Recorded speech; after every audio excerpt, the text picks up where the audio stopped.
সূরা আল কাহাফ। রহমান রহিম আল্লাহ তাআলার নামে। সব তারিফ আল্লাহ তাআলার জন্য, যিনি তার একজন বিশেষ বান্দার প্রতি এ গ্রন্থ নাজিল করেছেন এবং তার কোথাও তিনি কোন রকম বক্রতা রাখেননি। একে তিনি প্রতিষ্ঠিত করেছেন সহজ সরল একটি পথের উপর, যাতে করে আল্লাহ তাআলার পক্ষ থেকে সে নবী তাদের জাহান্নামের আযাবের ব্যাপারে সতর্ক করে দিতে পারে এবং যারা ঈমানদার, যারা নেক কাজ করে, তাদের সে এ মর্মে সুসংবাদ দিতে পারে যে তাদের জন্য আল্লাহর দরবারে উত্তম পুরস্কার রয়েছে, যেখানে তারা চিরকাল থাকবে। এবং সেসব লোকদেরও ভয় দেখাবে যারা মূর্খের মতো বলে আল্লাহ তাআলা সন্তান গ্রহণ করেছেন। এ দাবির পক্ষে তাদের কাছে কোনো জ্ঞান সম্মত দলিল প্রমাণ নেই। তাদের বাপ দাদাদের কাছেও এ ব্যাপারে কোনো যুক্তি ছিল না। এটা সত্যিই বড় একটি কঠিন কথা যা তাদের মুখ থেকে বের হচ্ছে। আসলে তারা জঘন্য মিথ্যা ছাড়া কিছুই বলেনি।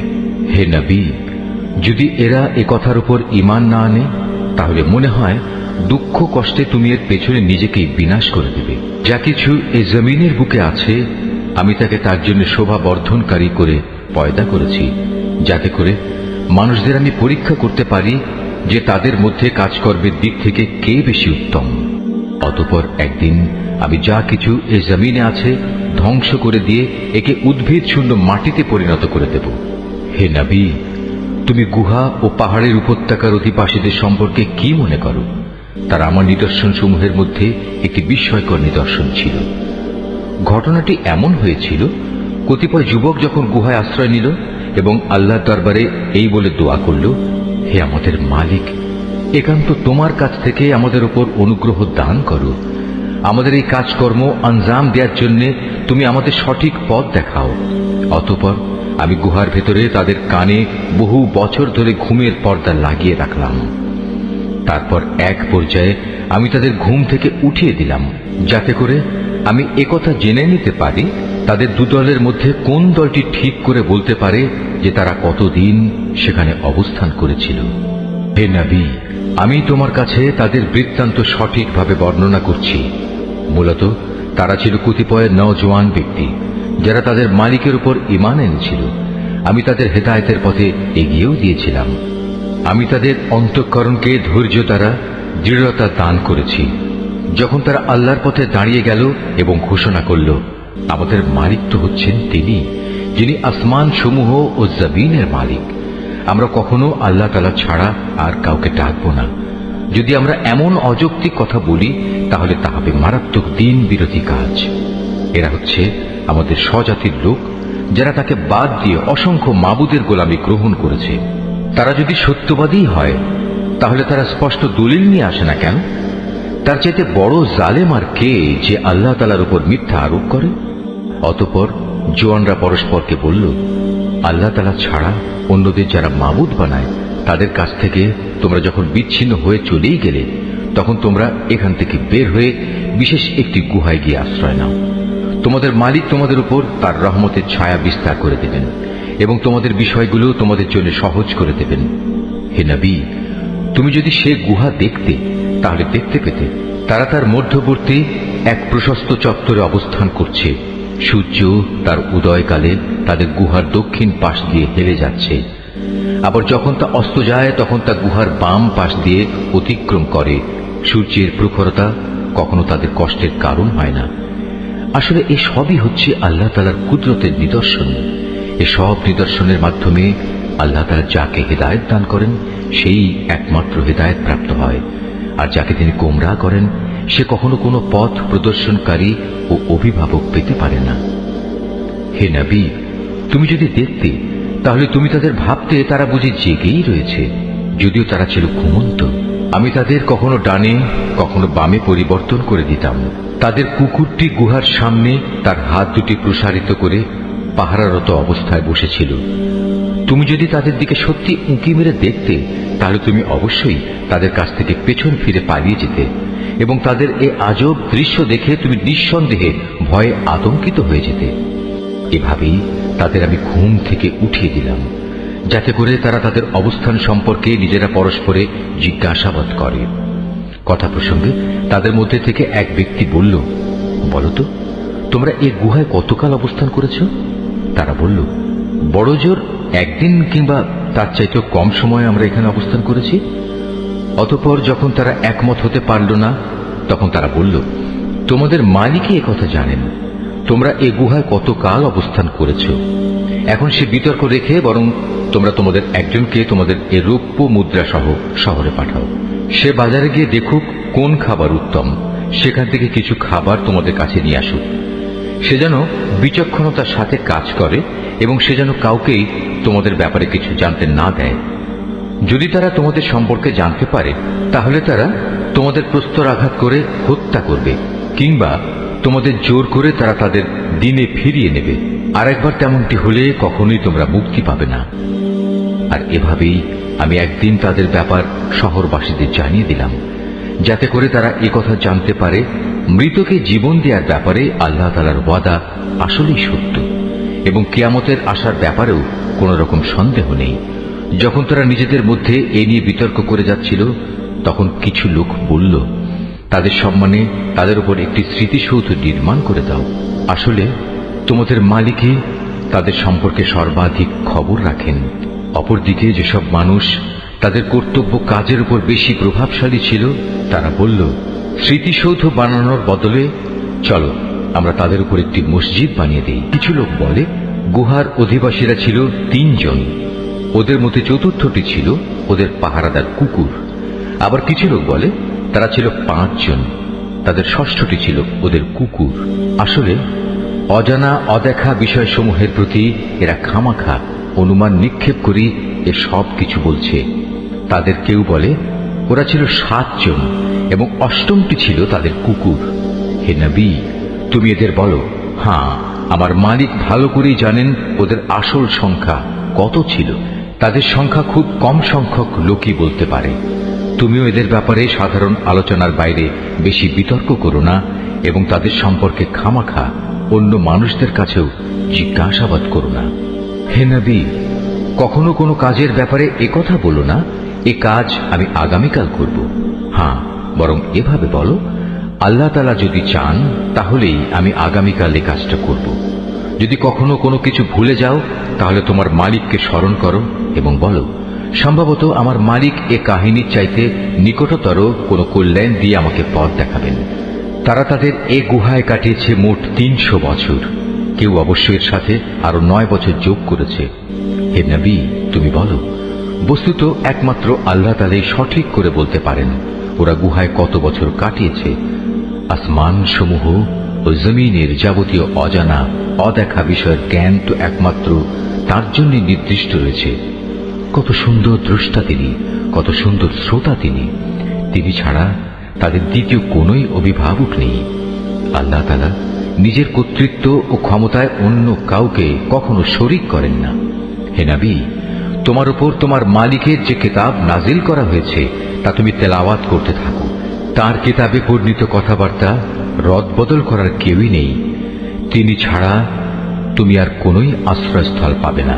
হে নবী, তুমি নিজেকে সদা সেসব মানুষদের সাথে রেখে চলবে যারা সকাল সন্ধ্যায় তাদের মালিককে ডাকে। তারা একমাত্র তাঁরই সন্তুষ্টি কামনা করে, এবং কখনো তাদের কাছ থেকে তোমার স্নেহের দৃষ্টি ফিরিয়ে নিও না। কখনো এমন কোন ব্যক্তির কথা মতো চলো না যার অন্তঃকরণকে আমি আমার স্মরণ থেকে গাফেল করে দিয়েছি। আর যে ব্যক্তি নিজের প্রবৃত্তির গোলামি করতে শুরু করেছে এবং যার কার্যকলাপ আল্লাহ তাআলার সীমানা লঙ্ঘন করেছে। হে নবী, তুমি বলো, এ সত্য দিন তোমাদের মালিকের পক্ষ থেকে এসেছে। সুতরাং যার ইচ্ছা সে এর উপর ঈমান আনুক, আর যার ইচ্ছা সে তা অস্বীকার করুক। আমি তো এই অস্বীকারী জালেমদের জন্য এমন এক আগুন প্রস্তুত করে রেখেছি যার বেষ্টনী তাদের পুরোপুরি পরিবেষ্টন করে রাখবে। যখন তারা পানির জন্য ফরিয়াদ করতে থাকবে, তখন এমন এক গলিত ধাতুর মতো পানীয় দ্বারা তাদের ফরিয়াদের জবাব দেয়া হবে যা তাদের সমগ্র মুখমণ্ডল জ্বালিয়ে পুড়িয়ে দেবে। কি ভীষণ হবে সে পানীয়, আর কি নিকৃষ্ট হবে তাদের আশ্রয়ের স্থানটি। আর যারাই আল্লাহ তাআলার উপর ঈমান এনেছে এবং ভালো কাজ করেছে, তাদের কোনো আশঙ্কা নেই। আমি কখনো তাদের বিনিময় বিনষ্ট করি না যারা নেক কাজ করে। এদের জন্য রয়েছে এমন এক স্থায়ী জান্নাত যার পাদদেশ দিয়ে ঝর্ণাধারা প্রবাহিত হবে। তাদের সেখানে সোনার কাঁকুন দ্বারা অলঙ্কৃত করা হবে। তারা পরিধান করবে সূক্ষ্ম ও পুরু রেশমের পোশাক। উপরন্তু তারা সমাসীন হবে এক সুসজ্জিত আসনে। কত সুন্দর তাদের এই বিনিময়, কত চমৎকার তাদের আশ্রয়ের এই স্থানটি। হে নবী, তাদের শিক্ষার জন্য তুমি দুজন লোকের উদাহরণ পেশ করো, যাদের একজনকে আমি 2 আঙুরের বাগান দান করেছিলাম এবং এ 2 কতিপয় খেজুর গাছ দ্বারা পরিবেষ্টিত করে রেখেছিলাম।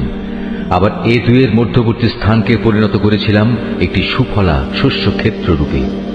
উভয় বাগানই এক পর্যায়ে যথেষ্ট ফল দান করল। ফল দানে বাগান 2 কোনো রকম ত্রুটি করেনি। উভয় বাগানের ফাঁকে ফাঁকে আমি পানির ঝর্ণাধারাও প্রবাহিত করে রেখেছিলাম। এক পর্যায়ে তার অনেক ফল হয়ে গেল। অতঃপর একদিন সে তার সাথীকে কথা প্রসঙ্গে বলল, দেখো, আমি ধন সম্পদের দিক থেকে তোমার চাইতে যেমন বড়, তেমনি জনবলেও আমি তোমার চাইতে বেশি শক্তিশালী। নিজের শক্তি সামর্থ্যের ব্যাপারে বাড়াবাড়ি করতে করতে সে নিজের বাগানে গিয়ে প্রবেশ করল এবং বলল, আমি ভাবতেই পাচ্ছি না এ বাগানের সৌন্দর্য কোনোদিন নিঃশেষ হয়ে যাবে। আমি এও মনে করি না একদিন এসব ধ্বংস হয়ে কিয়ামত প্রতিষ্ঠিত হবে এবং কিয়ামতের পর আমাকে যদি আমার মালিকের সামনে ফিরিয়ে নেওয়াও হয়, তাহলে এর চাইতে উৎকৃষ্ট কোনো কিছু আমি সেখানে পাব। তার সে গরিব সাথীটি, যে তার সাথে কথা বলছিল, বলল, এ পার্থিব সম্পদ দেখে তুমি কি সত্যি সে মহান সত্তাকে অস্বীকার করছো, যিনি তোমাকে প্রথমত মাটি থেকে অতঃপর শুক্র কণা থেকে পয়দা করেছেন, পরিশেষে তিনি তোমাকে একটি মানুষের আকৃতিতে পূর্ণাঙ্গ করেছেন? কিন্তু আমি তো বিশ্বাস করি সেই সৃষ্টিকর্তা আল্লাহ তাআলাই হচ্ছেন আমার মালিক এবং আমার মালিকের কোনো কাজের সাথেই আমি কাউকে শরীক করি না। কত ভালো হতো তুমি যখন তোমার ফলবতী বাগানে প্রবেশ করলে তখন যদি তুমি একথা বলতে, আল্লাহ তাআলা যা চেয়েছেন তাই হয়েছে। আল্লাহ তাআলা ব্যতি রেখে কারোই কিছু ঘটানোর শক্তি নেই। যদিও তুমি আমাকে ধনে জনে তোমার চাইতে কম দেখলে, কিন্তু আমি আল্লাহ তাআলার উপর ঈমান রাখি। সম্ভবত আমার মালিক আমাকে তোমার এ পার্থিব বাগানের চাইতে উৎকৃষ্ট আখিরাতের কোনো বাগান দান করবেন এবং অকৃতজ্ঞতার জন্য তোমার বাগানের উপর আসমান থেকে এমন কোনো বিপর্যয় নাজিল করবেন, ফলে তা উদ্ভিদ শূন্য এক বিরান ভূমিতে পরিণত হয়ে যাবে, কিংবা তার পানি তার জমিনের নিচেই অন্তর্হিত হয়ে যাবে। তেমন কিছু হলে তুমি কখনো তা আবার খুঁজে আনতে পারবে না। অতঃপর তাই ঘটল। তার বাগানের ফল ফলারিকে বিপর্যয় এসে ঘিরে ফেলল। তখন সে ব্যক্তি সেই ব্যয়ের উপর, যা সে বাগানের শোভাবর্ধনের পেছনে করেছিল, হাতের উপর হাত রেখে আক্ষেপ করতে লাগল। বাগানের অবস্থা এমন হলো যা তা মুখ থুবড়ে পড়ে থাকলো এবং সে নিজের ভুল বুঝতে পেরে বলতে লাগলো, কত ভালো হতো যদি আমি আমার মালিকের ক্ষমতার সাথে অন্য কাউকে শরীক না করতাম। যারা বাহাদুরি করেছে তাদের কোনো দলই আজ তাকে আল্লাহর এই প্রতিশোধের মোকাবেলায় সাহায্য করার জন্য অবশিষ্ট রইল না, না সে নিজে কোনো রকম প্রতিশোধ নিতে পারল। কেননা এখানে রক্ষা করার যাবতীয় এখতিয়ার একমাত্র আল্লাহ তাআলার, যিনি একমাত্র সত্য। পুরস্কার দানে ও পরিণাম নির্ধারণে তিনিই উত্তম। হে নবী, তুমি এদের কাছে দুনিয়ার জীবনের উদাহরণ পেশ করো। এই জীবনটা হচ্ছে এমন যেমন আমি আকাশ থেকে পানি বর্ষণ করি, যার কারণে জমিনের উদ্ভিদ ঘন সুশোভিত হয়ে ওঠে, অতঃপর এক সময় বাতাসটা উড়িয়ে নিয়ে ফেরে। মূলত আল্লাহ তাআলা সব কিছুর উপর প্রচন্ড ক্ষমতাবান। ধন সম্পদ ও সন্তান সন্ততি হচ্ছে তোমাদের পার্থিব জীবনের কতিপয় অস্থায়ী সৌন্দর্য মাত্র। চিরস্থায়ী হচ্ছে মানুষের নেক কাজ, আর তা হচ্ছে তোমার মালিকের কাছে পুরস্কার পাওয়ার জন্য অনেক ভালো। আর কোনো কল্যাণময় কিছু কামনা করতে গেলেও তা হচ্ছে উত্তম।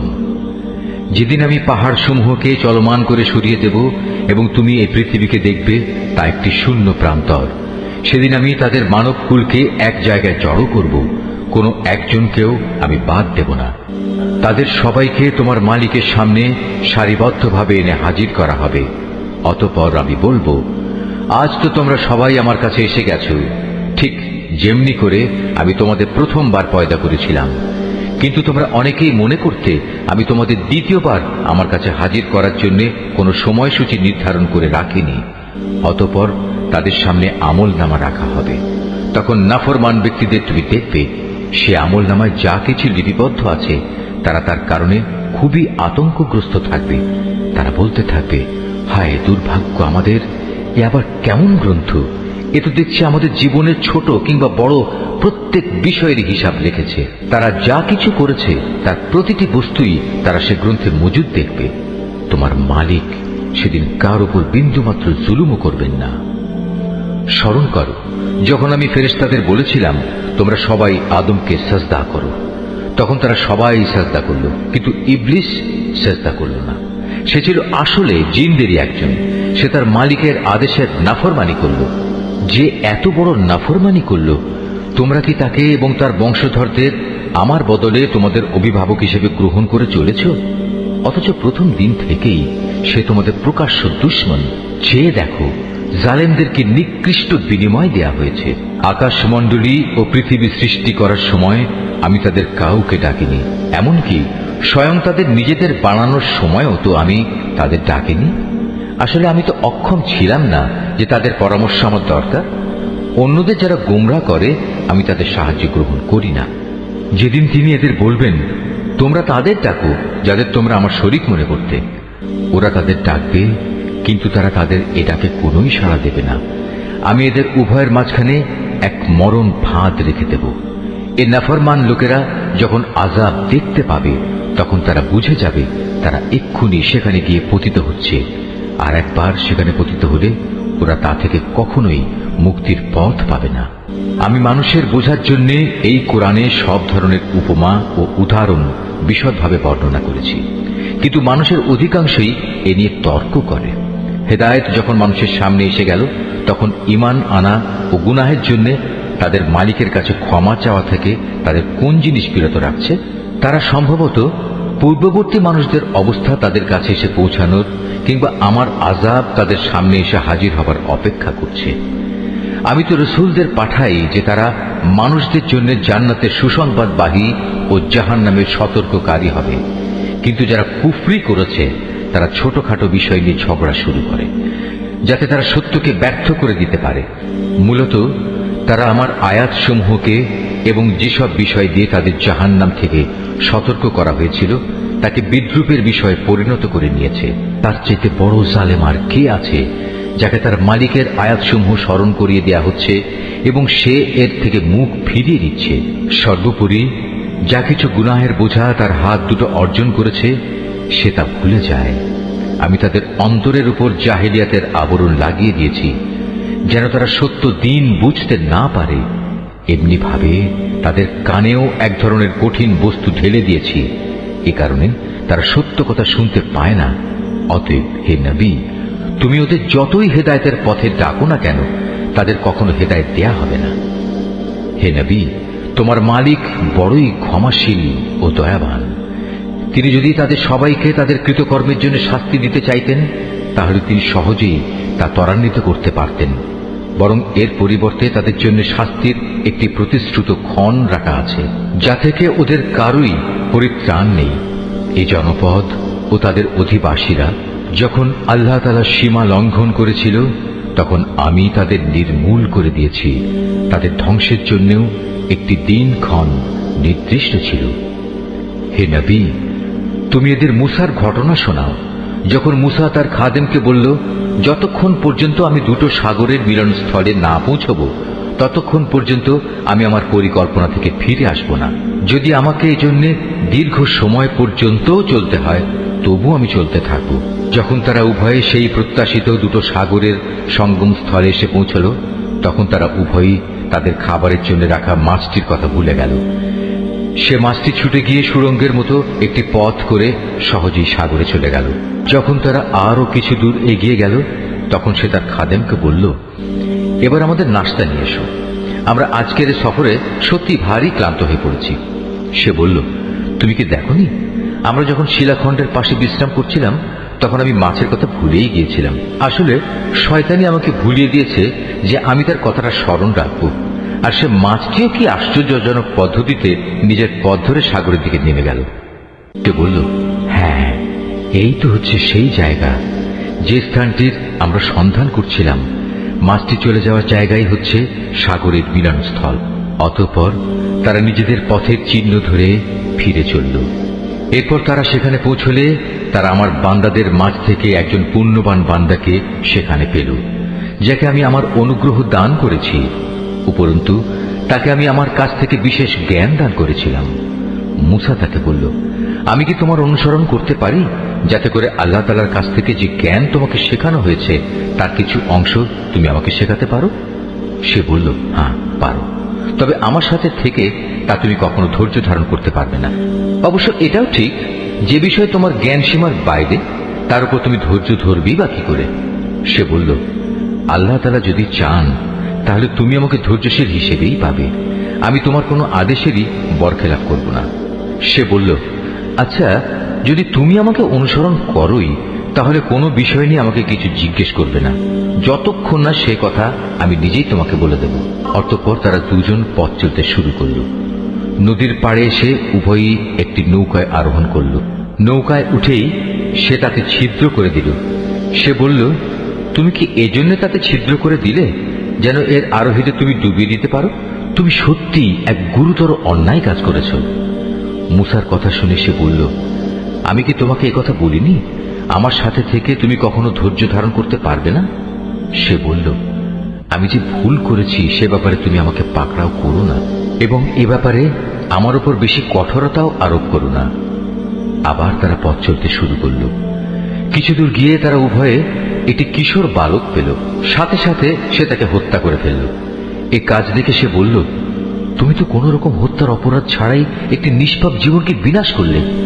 তুমি সত্যি একটা গুরুতর অন্যায় কাজ করে ফেলেছ। সে বলল, আমি কি তোমাকে একথা বলিনি যে তুমি আমার সাথে থেকে ধৈর্য ধরতে পারবে না? সে বলল, যদি এরপর আর একটি কথাও আমি তোমাকে জিজ্ঞেস করি তাহলে তুমি আমাকে তোমার সাথে রেখো না। অবশ্য এখন তো তুমি আমার পক্ষ থেকে ওজর পেশ করার প্রান্ত সীমায় পৌঁছে গেছ। আবার তারা চলতে শুরু করল। কিছু দূর এগিয়ে তারা জনপদের অধিবাসীদের কাছে পৌঁছল। সেখানে পৌঁছে তারা সেই জনপদের অধিবাসীদের কাছে কিছু খাবার চাইল, কিন্তু তারা তাদের মেহমানদারি করতে অস্বীকার করল। অতঃপর সেখানে তারা একটি পতনোন্মুখ পুরনো প্রাচীর দেখতে পেল।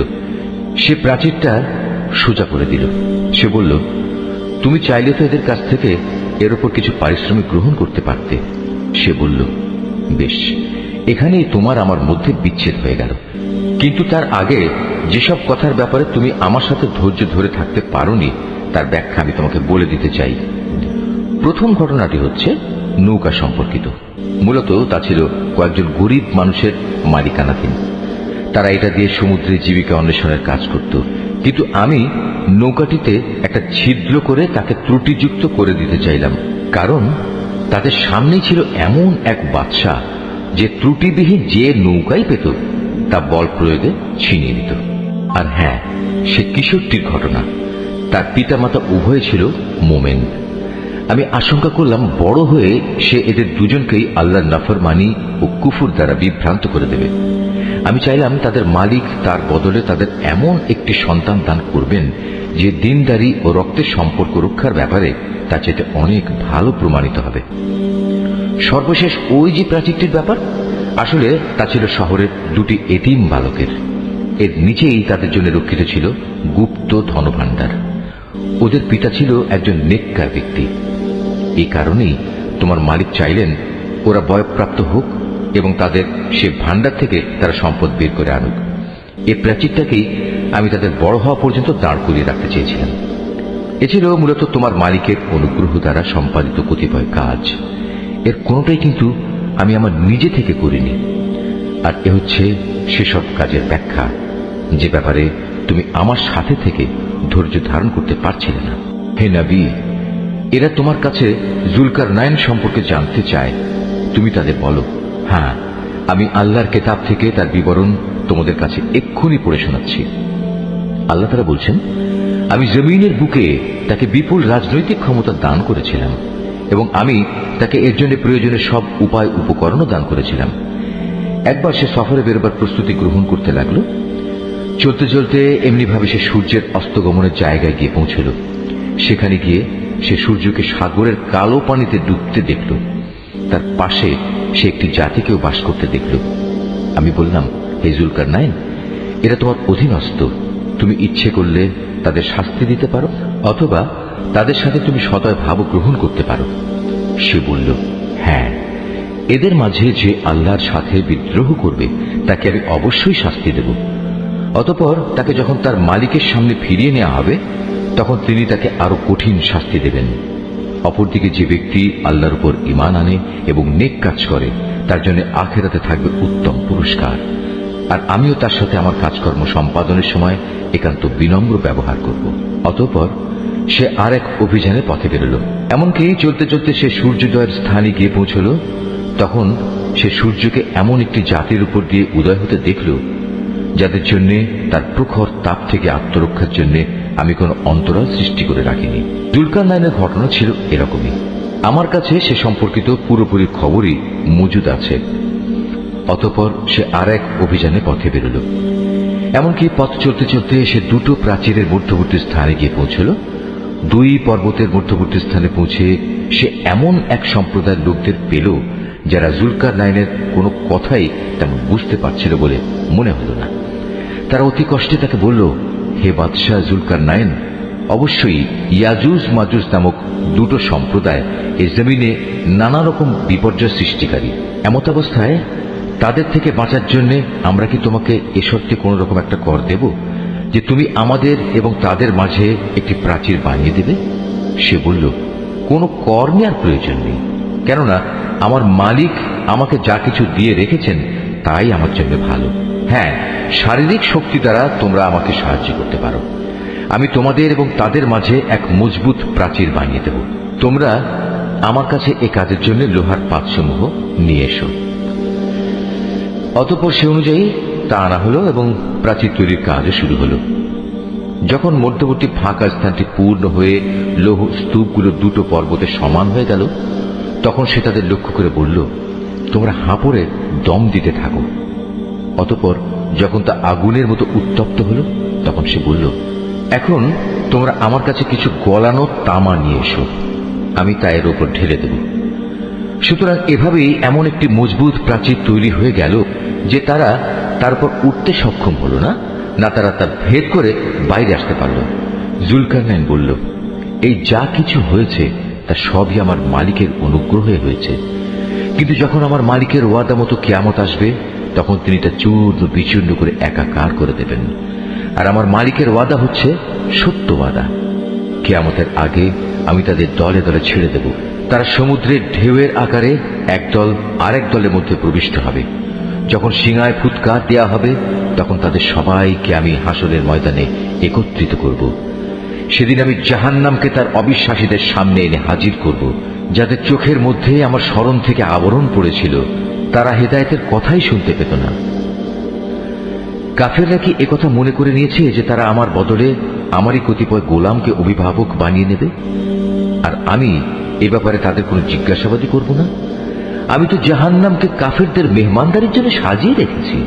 হে নবী, এদের তুমি বলো, আমি কি তোমাদের এমন লোকদের কথা বলবো যারা আমলের দিক থেকে সম্পূর্ণ ক্ষতিগ্রস্ত হয়ে পড়েছে? এরা হচ্ছে সেসব লোক যাদের সমুদায় প্রচেষ্টা এই দুনিয়ায় বিনষ্ট হয়ে গেছে, অথচ তারা মনে মনে ভাবছে তারা বুঝি ভালো কাজই করে যাচ্ছে।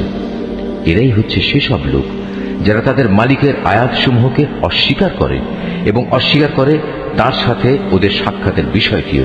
এর ফলে ওদের সব কর্মই নিষ্ফল হয়ে যায়। তাই কিয়ামতের দিন আমি তাদের জন্য ওজনের কোনো মানদণ্ড স্থাপন করব না। এটাই জাহান্নাম, এটাই হলো তাদের যথার্থ পাওনা, কেননা তারা স্বয়ং স্রষ্টাকে অস্বীকার করেছে। উপরন্তু তারা আমার আয়াতসমূহ ও তার বাহক রসুলদের বিদ্রুপের বিষয় হিসেবে গ্রহণ করেছে। অপরদিকে যারা আল্লাহ তাআলার উপর ঈমান এনেছে এবং সে অনুযায়ী নেক আমল করেছে তাদের মেহমানদারির জন্য জান্নাতুল ফিরদাউস সাজানো রয়েছে। সেখানে তারা চিরদিন থাকবে। সেদিন তারা সেখান থেকে অন্য কোথাও যেতে চাইবে না। হে নবী, তুমি এদের বলো, আমার মালিকের প্রশংসার কথাগুলো লিপিবদ্ধ করার জন্য যদি সমুদ্র কালি হয়ে যায় তাহলে আমার মালিকের জ্ঞানের কথা লেখা শেষ হওয়ার আগেই সমুদ্র শুকিয়ে যাবে। এমনকি যদি আমি তার মতো আরো সমুদ্রকে লেখার কালি করে সাহায্য করার জন্য নিয়ে আসি তবু। হে নবী, তুমি এদের বলো, আমি তো তোমাদের মতোই একজন রক্ত মাংসের মানুষ, তবে আমার উপর ওহী নাজিল হয়, আর সে ওহীর মূল কথা হচ্ছে তোমাদের মাবুদ হচ্ছেন একজন। অতএব তোমাদের মাঝে যদি কেউ তার মালিকের সাক্ষাৎ কামনা করে সে যেন হামেশা নেক আমল করে, সে যেন কখনো তার মালিকের ইবাদতে অন্য কাউকে শরীক না করে।